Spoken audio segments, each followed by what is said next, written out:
ایک دوسرے کے مرنے سے پہلے امت مصطفیٰ کو معاف کر کے مرو. کبھی بھی ہو بدلے کی بھاونا، انتقام کا جذبہ نہ رہے، اللہ کے حوالے کر دو. میرے ساتھ جس نے بھی جو کچھ بھی کیا، اللہ تو منتقم حقیقی ہے، تو ہی دیکھ لے. اپنے معاملات چھوڑ دو اللہ کے اوپر. اور رہی بات کسی نے کچھ کیا ہے تو معاف کر دو. جب تم معاف کر کے مرو گے تو ہو سکتا ہے تم نے بھی کسی کو ٹھیس پہنچایا ہوگا، یا زبانی یا ہاتھ سے، کسی بھی طرح سے. ان کے بھی دل زخمی ہوں گے کسی نہ کسی کے.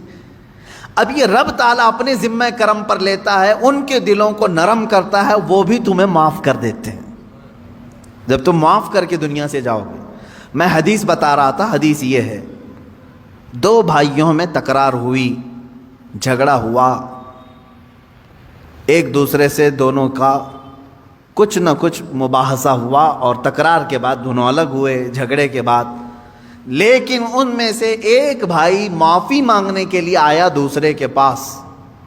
بات یاد رکھیں، حضور پاک صلی اللہ علیہ وسلم فرماتے ہیں، دو جھگڑوں کے بعد اپنے بھائی سے معافی مانگنے میں جو پہل کرے گا، وہ قیامت کے دن میرے ساتھ پہل جنت میں جائے گا. وہ جنت میں بھی پہلے ہوگا. یہی بات تو حضرت امام حسن اور امام حسین کے درمیان حضرت فاطمہ نے کہا تھا. دونوں چھوٹی عمر کے تھے، 6 سال یا 5 سال. دونوں میں کچھ تکرار ہوئی، بچپنے کی بات. لڑ کر کے آئے سیدہ زہرا سلام اللہ علیہا کے پاس. آپ کے پاس جیسی آئے تو انہوں نے کہا، ایک جملہ یہ کہا، بیٹا مجھے معلوم نہیں کس کی غلطی ہے، کس کی خطا ہے.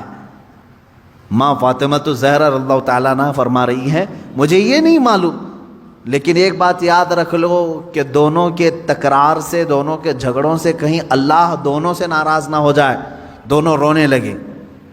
کچھ بھی ہو جائے لیکن مولا ہمارا نہ روٹھے. تو حضرت فاطمہ نے کہا، میں نے اپنے ابا جان سے حدیث سنی ہے، جو معافی مانگنے میں پہل کرتا ہے، جو معافی مانگنے میں پہل کرتا ہے وہ جنت میں بھی پہلے جائے گا. ابھی یہ جملہ مکمل نہ ہونے کو تھا، امام حسین چھوٹی عمر کے تھے، دوڑ کر کے حضرت امام حسن کے پاس گئے. کہا، برادر محترم، جو کچھ بھی ہوا ہماری تکرار، ہمیں معاف کر دیں. اب دوسرے بھائی کا کیا مقام ہے یہ بھی حدیث پاک سے سن لیں.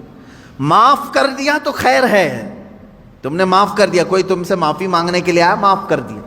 آج بہت سارے ڈھیٹ لوگ بیٹھے ہوئے ہیں، بہن آئی ہے منانے کے لیے بھائی کو، نہیں مانتا میں، چل تو نے میرے ساتھ ایسا کیا ویسا کیا، پرانی باتیں یاد کی. بھائی آیا ہے، اس کے گھر میں شادی ہے، چلو بھیا آ جاؤ، نہیں، پرانے گڑے مردے نکال کر کے بھائی کو رخصت کر دیا. ہم تجھے معاف نہیں کریں گے، زندگی بھر معاف نہیں کریں. وہ لوگ بھی سن لیں، تمہاری ذمہ داری تھی معافی مانگنے کی، تم معافی مانگ لیے، بہت اچھا کیے، کیونکہ پہلے جنت میں جاؤ گے. اب جس کے پاس گئے تھے معافی مانگنے کے لیے، اس نے نہیں معاف کیا. میرے آقا صلی اللہ علیہ وسلم کی حدیث ہے، حضور فرماتے ہیں، کل قیامت کے دن وہ میری شفاعت کے قریب بھی نہ آئے. حضور نے فرمایا میری شفاعت کے قریب نہ آئے جو اپنے بھائی کو معاف نہیں کرنا چاہتا. تم سے اگر تمہارا بھائی منانے کے لیے آ گیا، تمہاری بہن آ گئی، تمہارا پڑوسی آ گیا، تمہارا رشتہ دار آ گیا، تو پہلی بات تو یہ سوچ لو کہ وہ بازی مار لے گیا. معافی تو تمہیں بھی مانگنا چاہیے تھا، پہل میں کیوں نہ کروں، لیکن وہ بازی مار لے گیا، جنت میں پہلے جائے گا. اب اگر تم نے معاف کر دیا تو خیر ہے، نہیں معاف کرا تو کل قیامت کے دن شفاعت رسول سے بھی محروم ہو جاؤ.